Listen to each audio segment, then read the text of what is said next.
अस्सलामुअलैकुम viewers, online IT solution में मैं आपको खुशामदीद कहता हूँ। कोरल ड्रा की हमारी ये चौथी क्लास है और इस क्लास के अंदर हम क्या कुछ सीखेंगे वो हम आगे चल के देखेंगे। लेकिन उससे पहले अगर आपने हमारे यूट्यूब चैनल को सब्सक्राइब नहीं किया तो आप हमारे चैनल को ज़रूर सब्सक्राइब कर लें ताकि इस कोर्स की जितनी भी नई वीडियोज़ आएँ उन सब की इन्फॉर्मेशन आपको मिल सके। उसके साथ साथ अगर आपने फेसबुक पेज लाइक नहीं किया तो आप हमारा फेसबुक पेज भी लाइक कर लें ताकि आप फेसबुक के थ्रू भी हमसे कांटेक्ट कर सकें। अब हम चलते हैं क्लास नंबर 4 की तरफ और देखते हैं कि इसके अंदर हम क्या कुछ सीखेंगे। क्लास नंबर 4 के अंदर हम अरेंज मेन्यू को डिस्कस करेंगे। जैसा कि आपको पता है कि अरेंज मेन्यू के ऊपर हमारी ऑलरेडी 2 वीडियोस अपलोड हो चुकी हैं। अरेंज मेन्यू कोरल ड्रा की एक ऐसी मेन्यू है जो कि बहुत इंपॉर्टेंट मेन्यू है और बहुत ज़्यादा यूज़ की जाती है, इसलिए इस मेन्यू को मैंने कोशिश की है कि डिटेल के साथ आपको समझाऊं। आज हमारे इस मेन्यू के ऊपर लास्ट वीडियो होगी और इस वीडियो के अंदर हम अरेंज मेन्यू के अंदर क्या कुछ सीखेंगे वो अभी मैं आपको बताता हूं। आज हम इस वीडियो के अंदर अरेंज मेन्यू के अंदर शेपिंग सीखेंगे और कन्वर्ट टू कर्व। आइए अब हम कोरल ड्रा की तरफ चलते हैं और देखते हैं कि कोरल ड्रा के अंदर हम इन कमांड को कैसे यूज़ करते हैं और ये कमांड कोरल ड्रा के अंदर किस तरह इस्तेमाल की जाती हैं। हमारी वीडियो देखने का आप तमाम लोगों का बहुत बहुत शुक्रिया। अगर आप हमारी ये वीडियो देख रहे हैं और अभी तक आपने हमारे YouTube चैनल को सब्सक्राइब नहीं किया तो बराए मेहरबानी हमारे YouTube चैनल को ज़रूर सब्सक्राइब कर लें और अगर आपको हमारी वीडियो अच्छी लगे तो इसको लाइक करें और इसको शेयर भी करें। अब हम कोरल ड्रा की तरफ चलते हैं और इन कमांड को प्रैक्टिकली कोरल के अंदर यूज़ करके देखते हैं। अब हम कोरल ड्रा के ऊपर मौजूद हैं और यहाँ पे मैं आपको एक अपना प्रोजेक्ट दिखाना चाह रहा हूँ। जैसा कि आप यहाँ पे देख सकते हैं, ये एक विजिटिंग कार्ड मैंने डिज़ाइन किया था और इसके अंदर आप देख सकते हैं कि यहाँ टॉप के ऊपर कुछ कैमराज की पिक्चर आपको नज़र आ रही हैं और उसके लिए हमने यहाँ पे एक पोर्शन अलहदा किया हुआ है जिसके अंदर हमने पिक्चर लगाई हुई है। तो बेसिकली इस तरह के काम करने के लिए हम शेपिंग की कमांड यूज़ करते हैं। बहुत सारी जगहों पे आपने देखा होगा विजिटिंग कार्ड के अंदर या फिर बैनर्स के अंदर इस तरह के कट्स लगे होते हैं। ये कट्स बेसिकली लगाने के लिए हम शेपिंग की कमांड यूज़ करते हैं। अब हम यहाँ पे एक प्रोजेक्ट क्रिएट करते हैं और उसके अंदर ये कमांड अप्लाई करके चेक करते हैं। अब मैं आपको यहाँ पे विजिटिंग कार्ड बनाना बताऊँगा। विजिटिंग कार्ड का जो एक्चुअल साइज़ है वो आप यहाँ पे आके तो टाइप कर सकते हैं। विजिटिंग कार्ड की जो विड्थ होती है वो 5 होती है और उसकी हाइट 2.5 होती है और आप यहाँ पे जब इंटर करोगे तो ये रेक्टेंगल 5/2.5 के अंदर ये क्रिएट हो जाएगा। मैंने जब इंटर किया तो ये विजिटिंग कार्ड साइज जितने एक रेक्टेंगल हमारे पास क्रिएट हो गया। अब हम इसके अंदर शेपिंग की कमांड अप्लाई करके चेक करते हैं। जैसा कि मैंने आपको अलाइन एंड डिस्ट्रीब्यूट की कमांड पढ़ाई थी, उनके अंदर हमारे पास 2 ऑब्जेक्ट जब सिलेक्ट होते थे तब वो कमांड अप्लाई होती थी। इसी तरह यहाँ पे शेपिंग के अंदर भी आपके पास 2 ऑब्जेक्ट जब होंगे तब आप शेपिंग कमांड यूज़ कर सकते हैं। अब मैं यहाँ पे अरेंज मेन्यू के अंदर आके तो शेपिंग की तरफ आता हूँ तो आप देख सकते हैं यहाँ पे हमारे पास वेल्ड के अलावा कोई भी कमांड यहाँ पे शो नहीं हो रही, सारी कमांड हाइड हैं। तो यहाँ पे हम सबसे पहले मैं आपको वेल्ड के बारे में बताता हूँ, वेल्ड कमांड क्यों यूज़ की जाती है। ये विजिटिंग कार्ड मैं एक साइड पर कर लेता हूँ। आप देख सकते हैं कि जैसे यहाँ पर मैं एक रेक्टेंगल ड्रॉ कर रहा हूँ, एक मैं मोमबत्ती क्रिएट करना चाह रहा हूँ, बिल्कुल सिंपल आइडिया आपको दे रहा हूँ। अब मैं यहाँ पे शेपिंग के अंदर आके तो एक शेप क्रिएट कर लेता हूँ बेसिक शेप में और यहाँ से मैं ये शेप क्रिएट कर लेता हूँ।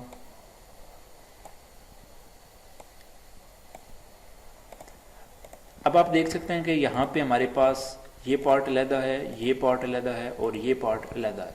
मैं चाह रहा हूँ कि ये सारे पार्ट वेल्ड हो जाएं और एक पार्ट बन जाए, एक ऑब्जेक्ट बन जाए। उसके लिए मैं इन सब को सिलेक्ट करके यहाँ से वेल्ड की कमांड यूज़ करूँगा। यहाँ से भी आप कर सकते हो, उसके अलावा रेंज मेन्यू के अंदर आके तो यहाँ से भी आप इसको वेल्ड कर सकते हो। अब मैं यहाँ से ही यूज़ करूँगा, ज़्यादातर यहाँ पे मैं नहीं आऊँगा। अब मैं यहाँ पे वेल्ड पे क्लिक करूँगा तो देखना ये वेल्ड होके सारे ऑब्जेक्ट मिल के तो एक ऑब्जेक्ट बन जाएगा। अब आप देख सकते हैं हमारे पास बिल्कुल एक ऑब्जेक्ट बन गया। इसके अंदर हम यहाँ से कोई भी कलर फिल कर सकते हैं और इसके अंदर हम यहाँ से येलो कलर फिल कर लेते हैं। तो इस तरह से हमने वेल्ड की कमांड यूज़ करके तो एक मोमबत्ती क्रिएट की है। अगर हम इस आग को इसके साथ वेल्ड कर लेते हैं तो ये फिर सारा कलर सॉलिड हो जाएगा येलो कलर के अंदर। तो हम दोनों के सेपरेट कलर रखना चाह रहे हैं, इसलिए हम इनको वेल्ड नहीं करते, हम इनको यहाँ पे ग्रुप कर लेते हैं। अब आप देख सकते हैं जब भी हम इसको मूव करेंगे तो ये पूरा एक ऑब्जेक्ट मूव होगा क्योंकि हमने इसको वेल्ड किया हुआ है। अब हम आगे चलते हैं, ट्रिम की कमांड देखते हैं। मैं यहाँ पे रेक्टेंगल डिलीट कर लेता हूँ और यहाँ पे मैं ट्रिम की कमांड आपको अब समझाता हूँ। ट्रिम की कमांड यूज़ करने के लिए आपके पास उसी तरह दो ऑब्जेक्ट होने चाहिए। अब आप देख सकते हैं यहाँ पे मैंने दो ऑब्जेक्ट ड्रॉ कर लिए। मैं चाह रहा हूँ कि मैं एक चांद की शेप बनाऊँ, तो उसके लिए मुझे यहाँ पे दो ऑब्जेक्ट क्रिएट करने पड़ेंगे। और ये जो शेप है, हमें ये एरिया चाहिए नीचे वाला चांद का, तो उसके लिए यहाँ पे मैं इन दोनों को सिलेक्ट करूँगा और यहाँ पे ट्रिम पे जब मैं क्लिक करूँगा तो यहाँ पे देखना एक अलग से ऑब्जेक्ट क्रिएट करके हमें देगा। जब मैं यहाँ पे क्लिक करूँगा तो उसने यहाँ पे एक ऑब्जेक्ट की सिलेक्शन दी है। इससे मुराद है कि इस एरिया के ऊपर उसने एक ऑब्जेक्ट क्रिएट किया। अब मैं यहाँ पे आके इस सर्कल को डिलीट कर दूंगा और आप देख सकते हो कि वो सर्कल था जो हमारा पूरा सर्कल, उसको उसने ट्रिम करके तो इतने एरिया के अंदर उसने उसको मर्ज कर लिया। अब हम यहाँ पे इसके अंदर कोई भी कलर फिल कर सकते हैं। इसी तरह से यहाँ पे मैं इसको डिलीट कर लेता हूँ। अब आपको मैं यहाँ पे इंटरसेक्ट कमांड बताता हूँ। इंटरसेक्ट कमांड बहुत ज़्यादा यूज़ होती है, बहुत ज़्यादा यूज़ की जाती है। उसके लिए मैं यहाँ पे एक रेक्टेंगल ड्रॉ कर लेता हूँ और यहाँ पे एक सर्कल ड्रॉ कर लेता हूँ। मैं चाह रहा हूँ कि इस एरिया के अंदर हमने कुछ पिक्चर्स रखनी है, कुछ आइटम्स रखने हैं और यहाँ पे हमारा टेक्स्ट हो और नीचे यहाँ पे एड्रेस हमने रखना है। उसके लिए हम यहाँ पे एक साइड पे एक डिज़ाइन क्रिएट करेंगे।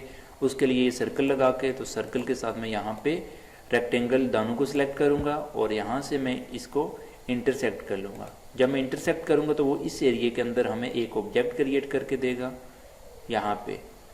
अब आपने करना क्या है कि यहाँ से आपने बाहर पहले क्लिक करना है, उसके बाद आपने सर्कल यहाँ से सिलेक्ट करके उसको डिलीट करना है।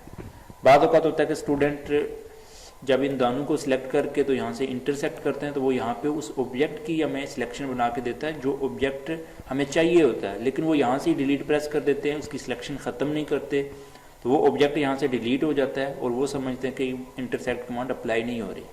तो उसके लिए आपने यहाँ पे जब वो सिलेक्शन देगा तो आपने यहाँ पे बाहर क्लिक करना है और उसके बाद आपने यहाँ पे सर्कल को सिलेक्ट करके उसको डिलीट कर देना है।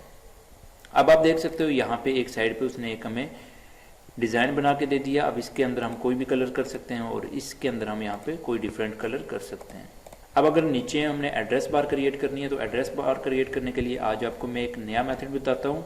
उसके लिए आपने यहाँ पे अपने रेक्टेंगल को सिलेक्ट करना है और रेक्टेंगल सिलेक्ट करने के बाद आपने अपने कीबोर्ड से नम लॉक ऑन करना है, जो आपको लेफ्ट साइड पे नजर आएगा। नम लॉक उसको ऑन करके तो आपने प्लस का बटन प्रेस करना है। अब मैं नम लॉक ऑन करके प्लस कर लेता हूँ तो यहाँ पे वो रेक्टेंगल हमें प्लस करके दे देगा। अगर हम डुप्लीकेट यूज करेंगे तो डुप्लीकेट कमांड एक साइड पे ऑब्जेक्ट क्रिएट कर देती है, लेकिन ये प्लस की कमांड क्या करती है कि बिल्कुल उसी पॉइंट के ऊपर, 0 पॉइंट के ऊपर हमें एक और ऑब्जेक्ट क्रिएट करके दे देती है। अब मैं यहाँ पे दरमियान से इसको पकड़ के तो नीचे वाली साइड पे ले आऊँगा। आप देख सकते हैं कि वो रेक्टेंगल यहाँ नीचे वाली साइड पे आ गया जिसको हमने प्लस किया था। अब हम यहाँ पे कोई भी कलर फिल कर सकते हैं और यहाँ पे राइट क्लिक करके ऑर्डर पे आएंगे और यहाँ से इसका हम फ्रंट कर लेंगे।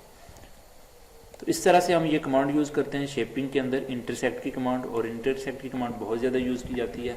आगे मैं काफ़ी सारे आइडियाज़ आपको दूंगा इस कमांड के बारे में। उसके बाद हमारे पास यहाँ पे सिंप्लीफाई कमांड आती है।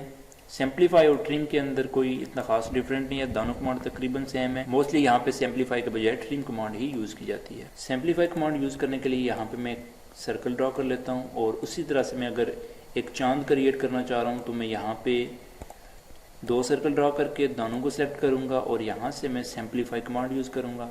तो आप देख सकते हैं कि यहाँ पे उसी तरह से उसने हमें ये एक ऑब्जेक्ट क्रिएट करके दे दिया।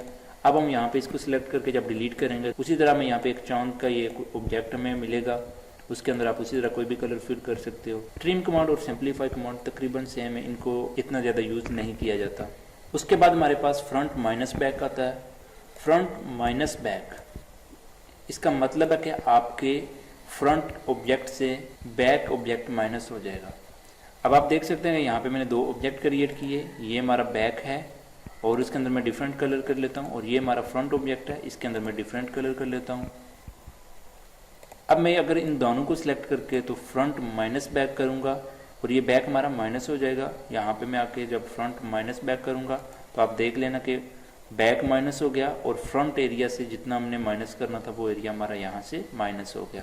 और इसी के ऊपर बैक माइनस फ्रंट यूज़ करूँगा। अब क्या होगा कि अब ये एरिया हमारा माइनस हो जाएगा और ये एरिया हमारे पास बच जाएगा। अब यहाँ से मैं इसको क्लिक करूँगा तो आप देख सकते हैं उसका बिल्कुल उलट हुआ कि वो नीचे वाला एरिया जितना था वो माइनस हो गया और टॉप वाला जो एरिया पहले माइनस हुआ था वो अब बच गया और दूसरा माइनस हो गया।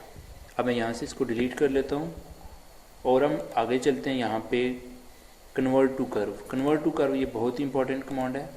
अब मैं यहाँ पे जैसे रेक्टेंगल ड्रा कर लेता हूँ। इस रेक्टेंगल को मैं ज़्यादा से ज़्यादा चेंज क्या कर सकता हूँ कि इसका यहाँ से साइज़ में चेंज कर सकता हूँ, बस इतना ही काम कर सकता हूँ। लेकिन मैं चाह रहा हूँ कि इस रेक्टेंगल को मैं अपनी मर्ज़ी से कर्व करूँ, अपनी मर्ज़ी से इस रेक्टेंगल से मैं कोई डिज़ाइन क्रिएट करूँ।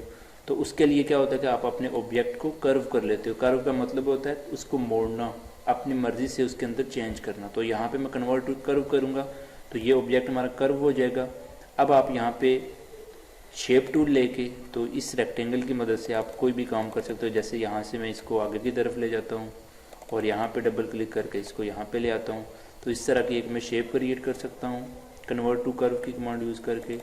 इस कमांड को आगे चल के हम यूज़ करेंगे। ये कमांड बहुत ज़्यादा यूज़ होती है। उम्मीद है इस वीडियो की आपको समझ आ गई होगी। अगर आपको इस वीडियो के बारे में कोई भी कन्फ्यूजन हो तो आप इस वीडियो को बार बार देखें, और अगर आपको फिर भी कोई प्रॉब्लम हो तो आप मुझे नीचे कमेंट बॉक्स में ज़रूर कमेंट्स करें, तो इंशाल्लाह मैं आपको उसके बारे में ज़रूर सॉल्यूशन दूंगा। मुझे अगली वीडियो तक इजाज़त दीजिए। अल्लाह हाफिज़।